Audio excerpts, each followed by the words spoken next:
धक्कादायक आणि संतापजनक बातमी पुणे जिल्ह्यातील शिरूर तालुक्यातून। दुसऱ्या लग्नासाठी स्वतःच्या 11 महिन्यांच्या चिमुकल्या बाळाचा आईकडून निर्घृण खून। या घटनेने संपूर्ण परिसर हादरला आहे। पोलीस तपासात समोर आलेल्या माहितीनुसार नव्या संसारासाठी अडथळा ठरणाऱ्या पोटच्या लेकरालाच संपवण्याचा हा थरारक प्रकार उघडकीस आला आहे। या प्रकरणातील आरोपी आईला न्यायालयाने 10 एप्रिल 2026 पर्यंत पोलीस कोठडी सुनावली असून पुढील तपास वेगाने सुरू आहे। या घटनेमुळे समाजमन सुन्न झाले असून असली कसली आई असा संतप्त सवाल सर्वत्र उपस्थित केला जात आहे। अधिक अपडेट्ससाठी पाहत रहा दैनिक लोकन्याय संघर्ष। रांजणगाव MIDC पोलीस स्टेशनच्या हद्दीमध्ये दिनांक 5 एप्रिल 2026 रोजी एका 11 महिन्याच्या अल्पवयीन मुलाच्या मृत्यूच्या संदर्भाने त्याचे वडील रवींद्र अशोक पवार यांच्या तक्रारीच्या अनुषंगाने आकस्मिक मयत दाखल होता। सदर मुलगा अल्पवयीन असल्या कारणाने रांजणगाव MIDC पोलीस स्टेशनचे प्रभारी अधिकारी महादेव वाघमोडे आणि त्यांच्या टीमने याचा गांभीर्याने तपास करून पीडित मुलाच्या नातेवाईकांची विचारपूस केली।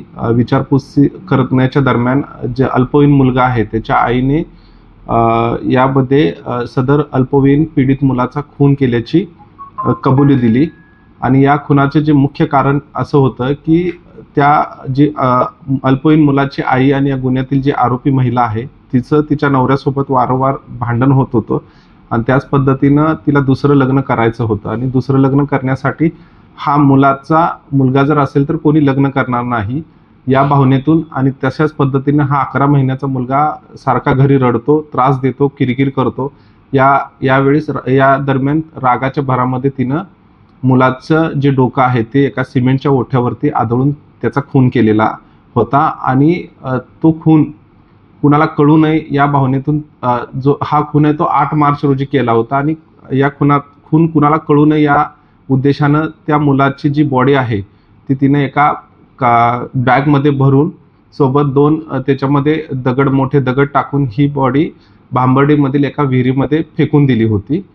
परंतु 5 तारखेला ही बॉडी आपल्याला मिळून आली आणि या अनुषंगाने सदर महिलेला काल रोजी आपण अटक केलेली आहे। आज रोजी माननीय न्यायालयात हजर करणार आहोत। सदर गुन्ह्याचा तपास रांजणगाव पोलीस स्टेशनचे प्रभारी अधिकारी महादेव वाघमोडे यांच्या मार्गदर्शनाखाली पोलीस उपनिरीक्षक तिडके हे करीत आहेत।